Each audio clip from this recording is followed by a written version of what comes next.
What's going on? It's Andy here.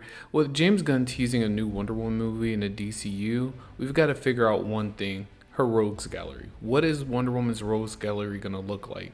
Now, Wonder Woman has a rogues gallery full of mythical monsters and mythical threats, and also divine drama with the gods themselves. But most of them never really made it to the big screen, and these are some of the characters I would love to see in the upcoming DCU's Wonder Woman. Now, granted, usually solo superheroes have a 3 picture deal, so this would be a list of characters I would love to see just sprinkled throughout, kind of like how Batman has his characters. Today, we're going to break down the top 10 villains that could absolutely shake up Wonder Woman's next movie in general. From ancient gods to cursed warriors, these are some of the villains that I think will bring the epic stakes, emotional weight, and cinematic chaos to the film. But before we do that, please be sure to like this video, comment below by letting me know who you would like to see in the next Wonder Woman movie, even if it's another hero. I know this list is for villains, but if you like to see a hero in the next film, just kind of let me know in the comments below. So kicking off our list, we have Dr. Poison. So yes, Dr. Poison did appear in the first Wonder Woman film, but honestly, she didn't leave much of a mark on the audience, or she didn't leave much of a mark in film history as one of Wonder Woman's villains ultimately. But in the comics, Dr. Poison isn't just a scientist, she's also a legacy villain that had appeared in one of Wonder Woman's first appearances back in 1942. Different versions of her have seen her use her chemical warfare to create all kinds of issues for Wonder Woman on the battlefield, and it would be kind of interesting to see a reimagining of this, kind of what they did with DC Rebirth. So if they could update her chemicals with some type of nano or biotech and fuse like the past elements of chemical warfare with the present day of technology, I feel like that would be the best route to go with a character like this, to make her more modern and give her a modern take. And not only that, it would also create a unique challenge for Wonder Woman, something she could have to use her brain and not her bronze. Devastation. So Devastation was born from the Titan Kronos. Devastation is basically the anti-Wonder Woman. She's brutal, powerful, and everything that Diana fears of becoming, just a weapon. And that's ultimately what Devastation is. She's a weapon. So what makes her work is that duality, that mirror. It's not kind of similar as to what Superman has in like Bizarro or even General Zod. Like, what if this was a mirror of myself? So Devastation was created to destroy, whereas Diana was created to protect and to love. And there's that dichotomy that I think would work very well. This could also cause an emotional weight for Wonder Woman, having a villain that she cannot ultimately save because that's not in her nature. Not Wonder Woman's nature, but in Devastation's nature. It's not in her nature to be corrected. She is built to destroy, and that would be definitely a character growth moment for Wonder Woman. It would give her a character like Bizarro, but with more of a cunning mind that's built for war and devastation, pun intended. Cersei. So I think the queen of sorcery and sass would be one of Diana's most iconic foes moving forward, the same way that Thor has Loki and he's always around. I feel like Cersei could definitely become an anti-hero into herself, but I wouldn't want to see it that way. Throughout Wonder Woman's history, Cersei has always been there to either antagonize Wonder Woman or just kind of make her question who she is. She's usually doing things on a more global scale to affect Wonder Woman, like making the public dislike her, stuff like that. She did appear in Creature Commandos, but like the full scale of her abilities and characterization is of her pure hatred and jealousy of Wonder Woman, and that's something that hasn't been yet explored, especially in films. And again, we did see her in Creature Commandos. She was easily taken down by the Commandos, but she does offer some kind of challenge for Wonder Woman that I would love to see moving forward, especially the turning people into beasts particularly men, would definitely be a main ability I would love to see in film, and how that would affect Wonder Woman. But as for her to be a main villain, I don't see her working as a main villain for Wonder Woman. It would have to be someone who's using her as an agent, uh, an overarching villain who I would get to later in the list. I think another character that's worth exploring in the films would be Silver Swan. There have been multiple Silver Swans, but each version explores themes of envy, insecurity, and transformation. And that's usually a recurring theme when it comes to Wonder Woman's villains. A lot of her villains are a reflection of insecurities. They see Wonder Woman as a perfection of womanhood, if that makes sense. Like a perfection of what it is to be a woman. She's strong, she's beautiful, she's, a superhero, she's perfect pretty much. And that's where Silver Swan kind of comes in to add that human element. And that's what makes her most compelling, is that she's human. She's a victim of like body issues and manipulation, and then because of that manipulation, she ends up turning herself into a flying sonic powerhouse.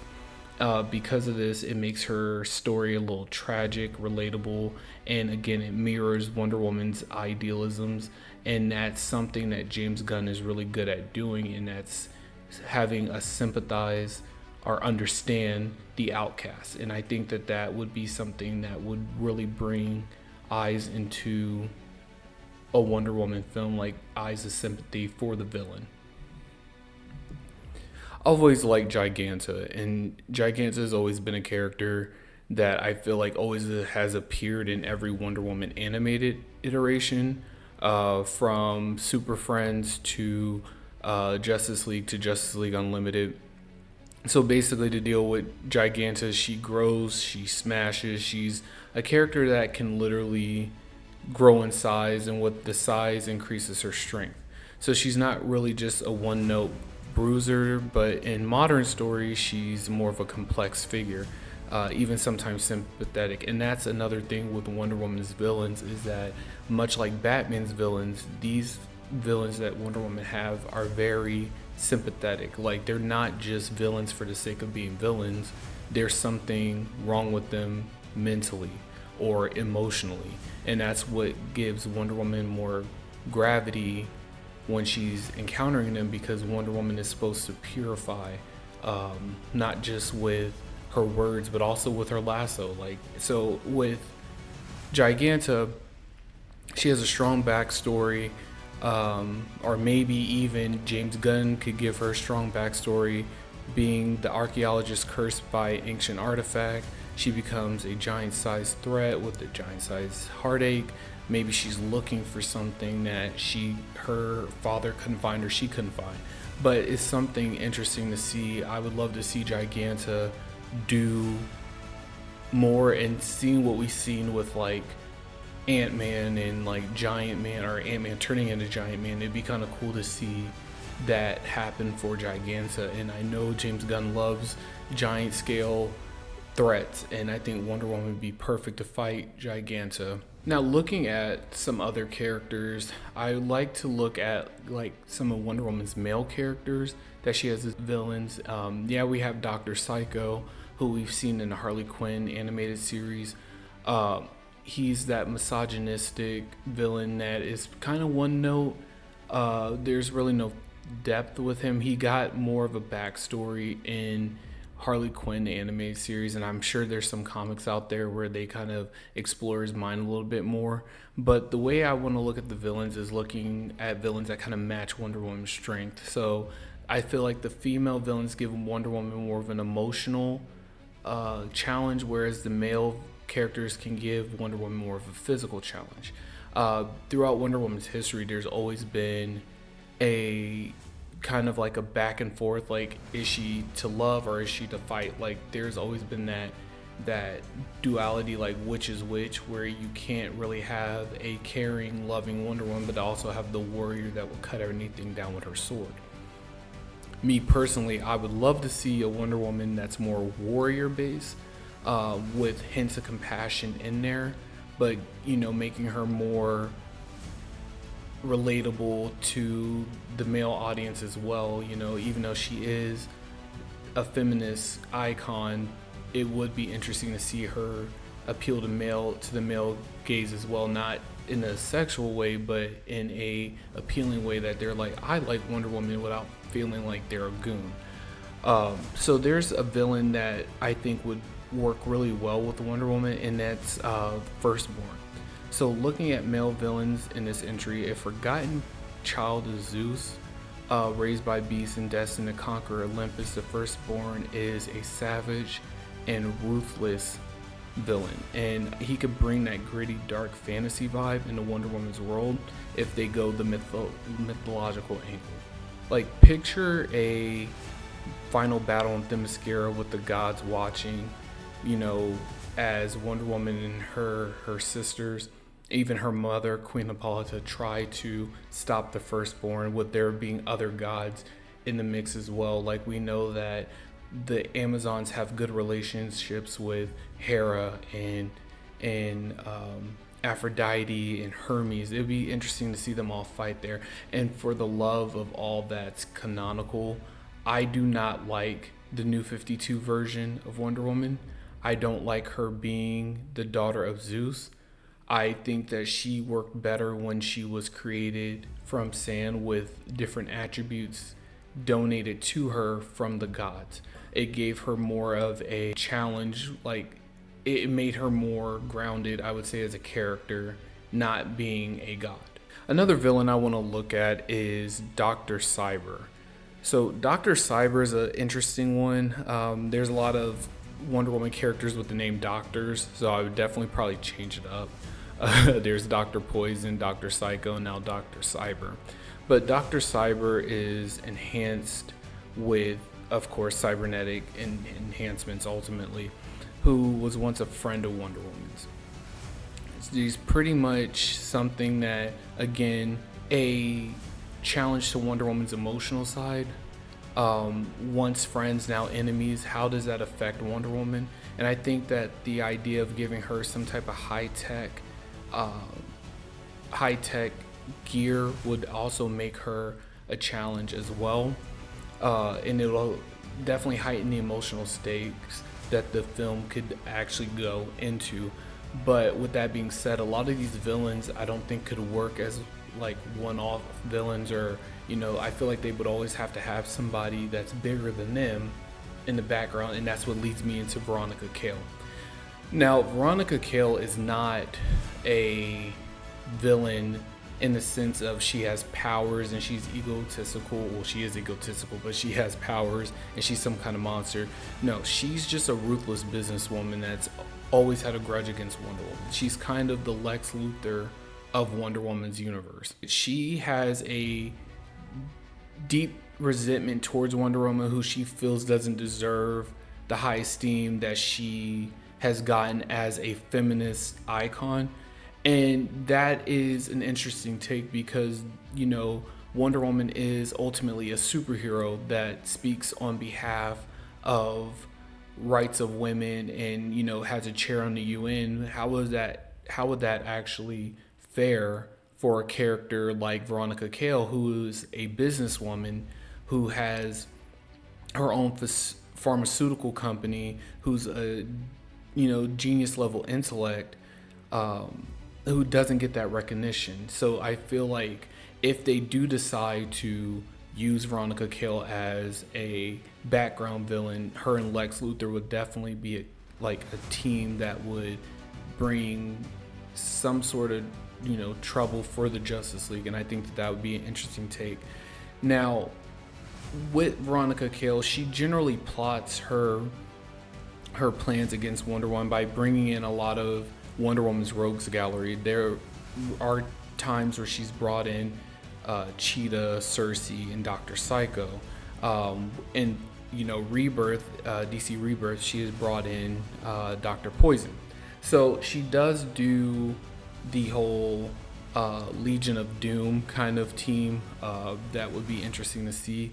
But I think that it's one of those things where she can be a true puppet master, that working behind the scenes if they go the human element of the villainy for Wonder Woman. That way she can have those characters, or James Gunn can have those characters of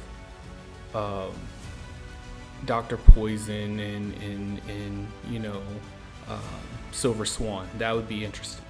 But should James Gunn go the mythological angle, we would need to see another iteration of Ares. What we got of him in the first Wonder Woman film, much like Dr. Poison, was very cartoony. It just didn't really make a lot of sense. But the real Ares is, you know, charismatic, terrifying, and always a philosophical rival to Wonder Woman. He doesn't just fight, he tempts with whispers of war and strife. It'd be interesting to see Ares use his philosophical dogma to kind of move Wonder Woman away from what she believes is right. He could be that overarching villain for the DCU, for the mythological side, as they're doing the first arc of God and Monsters. I think that'd be really interesting. I would bring him back as a looming threat, even working behind the scenes to manipulate other villains like Lex, any Batman villains that they're gonna probably bring in later, and then ultimately maybe do old gods and new gods, where it's like, okay, we defeated the threat of Ares, but now we're dealing with Darkseid, and it's like that whole gods and monsters angle would still work. And if they decide to go the angle of having Wonder Woman's villains be female, I would say the biggest threat Wonder Woman would have to fight is ultimately God herself. And I think that the goddess Hecate would be a better villain for Wonder Woman as an overarching villain than Ares himself. The goddess Hecate is a powerhouse. She's the goddess of witchcraft. She's dark, ancient, and terrifying. She could be the overarching villain, like previously stated, by using Circe to overthrow Themyscira. But that's ultimately all I have for this video. These are the characters that I would like to see in the Wonder Woman film, like the villains at least. That's the 10 villains I would like to see in a Wonder Woman film. But that's my list. These are the 10 villains I would like to see in the Wonder Woman film moving forward for the DCU. I fully believe that James Gunn has the creative chops to bring alive these big, weird, epic villains that Wonder Woman has. Like, she has some characters that are very like odd, that I would want to see in a movie just to see how James Gunn would handle it, like Blue Snowman or the Duke. But ultimately, these villains are a perfect match that will fit the tone for what the DCU is trying to do. Let me know which villains you would like to see in the comments below. Let me know if there are any other villains from different rogues galleries like Batman and Superman that you would like to see in a Wonder Woman film, or if I missed any of your favorite villains. Again, don't forget to like, subscribe, and hit that ring nail. And